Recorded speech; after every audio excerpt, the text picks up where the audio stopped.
नमस्कार दोस्तों, आज की इस वीडियो में हम बात करने वाले हैं दवाई के दुरुपयोग के बारे में, जिसे कि हम ड्रग एब्यूज़ भी कहते हैं। दोस्तों, जब कोई व्यक्ति किसी दवा पर शारीरिक या फिर मनोवैज्ञानिक रूप से इस कदर निर्भर हो जाए कि वह शख्स बार बार नियमित रूप से उस दवा का सेवन करने के लिए मजबूर हो जाए, तो ऐसी स्थिति को ही ड्रग एब्यूज़ या फिर दवाइयों का दुरुपयोग कहते हैं। और दवाइयों का अत्यधिक इस्तेमाल या दुरुपयोग एक ऐसी विनाशकारी समस्या है जिसका सामना एक बहुत बड़ी संख्या में दुनिया भर के किशोर बच्चे और वयस्क कर रहे हैं। और यह देखने में आया है कि ज़्यादातर नशीली दवाइयाँ या वैसी दवाइयाँ जिनकी व्यक्ति को लत लग जाती है, वे दिमाग को हद से ज़्यादा उत्तेजित कर देती है, और ताकि दिमाग कुछ ऐसे न्यूरोट्रांसमीटर्स का उत्पादन करे जो कि व्यक्ति को ऐसे उत्साह या फिर परम सुख का आनंद देता है, जिस वजह से उस व्यक्ति में बार बार वही दवा लेने की तीव्र इच्छा पैदा होती है। शुरुआत में आप किसी दवा का सेवन करने का विकल्प इसीलिए चुनते हैं क्योंकि वह दवा आपको जो महसूस करवाती है, वह अनुभव आपको अच्छा लगता है, और आप सोचते हैं कि आप इस दवा का उपयोग कितना और कितनी बार करेंगे, इसे नियंत्रित आप कर सकते हैं। लेकिन समय के साथ धीरे धीरे ये दवाइयाँ आपके दिमाग के काम करने के तरीके को ही बदल देती है, और इससे जुड़े शारीरिक परिवर्तन लंबे समय तक जारी रह सकते हैं। और दवाइयों पर निर्भरता की वजह से आप खुद पर से अपना नियंत्रण खोने लगते हैं, और कई बार तो हानिकारक व्यवहार करने के लिए भी प्रेरित हो जाते हैं। दोस्तों, दुनिया भर में करीब 190 मिलियन से अधिक ड्रग उपयोग करता है, और यह समस्या खतरनाक दरों पर बढ़ रही है। विशेष रूप से ये 30 वर्ष से कम आयु के वयस्कों में बढ़ रही है। शरीर में नशीली दवाओं के दुरुपयोग से जो दीर्घकालिक नुकसान होता है, उसके अलावा नशीले पदार्थों का उपयोग करने वाले वे लोग जो सुइयों का इस्तेमाल करते हैं, उन्हें HIV और हेपेटाइटिस बी और हेपेटाइटिस सी इन्फेक्शन होने का भी जोखिम अधिक होता है। दोस्तों, बात करें लत और दुरुपयोग के बारे में, यानी कि ये दो चीज़ें क्या होती है, लत बनाम दुरुपयोग की बात करें तो दोस्तों, दवाइयों का दुरुपयोग तब होता है जब आप कानूनी या अवैध पदार्थों का उपयोग इस तरह से करते हैं जैसे कि आपको नहीं करना चाहिए। आप गोलियों की नियमित खुराक से अधिक गोलियां खाने लगते हैं, या किसी और की प्रिस्क्रिप्शन वाली दवाइयों का उपयोग करने लगते हैं, और आप अच्छा महसूस करने, तनाव कम करने या फिर वास्तविकता से बचने के लिए दवाओं का दुरुपयोग करने लगते हैं। लेकिन आमतौर पर आप अपनी इन हानिकारक आदतों को बदलने में सक्षम होते हैं, या पूरी तरह से इनका इस्तेमाल करना बंद भी कर सकते हैं। और एडिक्शन या लत की बात करें तो ये तब होती है जब आप रुक नहीं सकते, तब भी नहीं जब यह आपके स्वास्थ्य को खतरे में डालता है, और तब भी नहीं जब यह आपके या आपके प्रियजनों के लिए वित्तीय, भावनात्मक और अन्य समस्याओं का कारण बनता है। ड्रग्स प्राप्त करने और उपयोग करने की तीव्र इच्छा दिन के हर मिनट में होने लगती है, भले ही आप इसे छोड़ना ही क्यों न चाहें।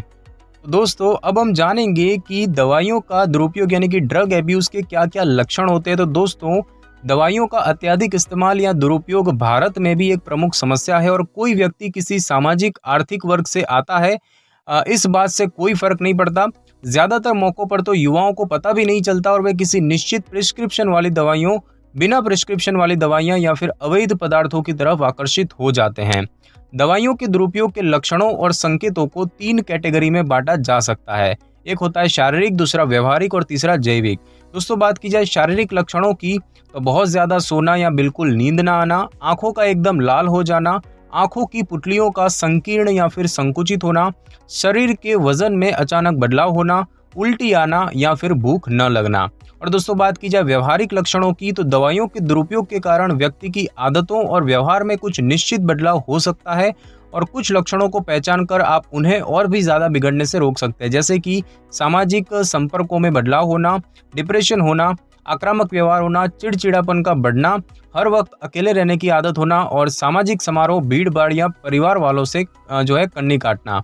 और दोस्तों, बात की जाए जैविक लक्षणों की तो दवाइयों का दुरुपयोग आपके अंगों पर भी नकारात्मक असर डालता है, और ड्रग अब्यूज़ के कारण आपको कुछ और भी जटिलताएं हो सकती है, जैसे कि liver cirrhosis, hepatitis, HIV infection, TB या फिर मुंह की सेहत से जुड़ी समस्याएं भी हो सकती है। और अब हम दोस्तों जानेंगे कि दवाइयों के दुरुपयोग का क्या कारण होता है, यानी कि ये क्यों होता है। तो दोस्तों, national institute of drug abuse के मुताबिक दुरुपयोग की जाने वाली दवाइयों में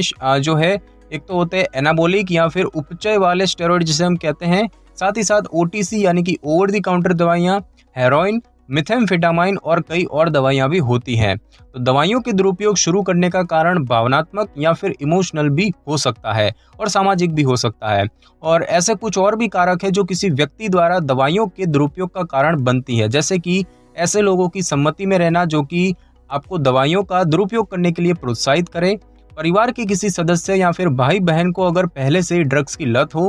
कम उम्र में ही हानि पहुंचाने वाले पदार्थों के संपर्क में आना, अकेलापन और अवसाद, या फिर माता पिता की देखरेख और निरीक्षण की कमी, या फिर परिवार से जुड़ी मुश्किल परिस्थितियां, तो ये सारे कारक है जो दवाइयों के दुरुपयोग का कारण बन सकती है।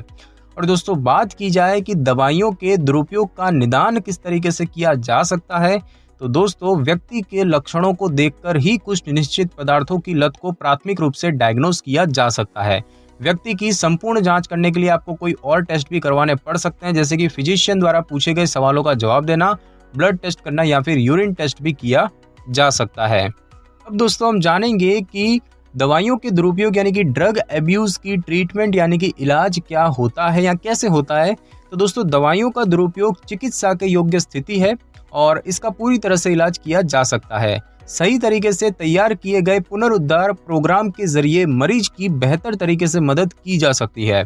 दवाइयों के दुरुपयोग के इलाज से जुड़े दो स्तंभ होते हैं, एक होता है सलाह और दूसरा होता है चिकित्सा या दवा। मरीज को दवाइयां देकर इलाज किए जाने के साथ ही साइकियाट्रिस्ट या फिर साइकोलॉजिस्ट द्वारा काउंसलिंग की जाए तो मरीज की स्थिति में बेहतर तरीके से सुधार हो सकता है। दवाइयों के दुरुपयोग के इलाज में मुख्य रूप से कुछ दवाइयों का इस्तेमाल किया जा सकता है, जैसे कि एंटी डिप्रेसेंट, एंटीसाइकोटिक्स, शराब के लिए एंटीडोट या फिर विषहरण, या फिर ओपियोइड्स के दुरुपयोग के मामले में एंटी ओपियोइड्स देना। इसके अलावा जीवन शैली से जुड़े कुछ बदलाव, जैसे कि नियमित रूप से योग और मेडिटेशन करने से दिमाग को शांति मिलती है और मरीज की रिकवरी का रास्ता जो है वो आसान हो जाता है। हालांकि दवाइयों के दुरुपयोग की समस्या से बाहर आने यानी कि रिकवरी का रास्ता बेहद लंबा है, बावजूद इसके सामान्य और स्वस्थ जीवन को फिर से हासिल करना पूरी तरह से संभव है।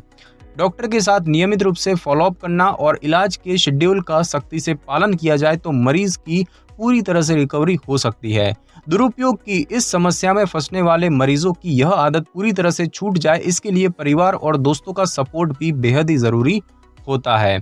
तो दोस्तों आज की इस वीडियो में बस इतना ही। अगर आपको मेरी ये वीडियो और जानकारी अच्छी लगी हो तो वीडियो को लाइक और शेयर कर दीजिए और कमेंट करना बिल्कुल भी ना भूलें। और अगर आप हमारे चैनल पर नए हैं तो चैनल को कर ले सब्सक्राइब और बेल आइकन के बटन को जरूर क्लिक कर ले ताकि मेरी नई वीडियो की नोटिफिकेशन सबसे पहले आपको मिल सके। Thanks for your time.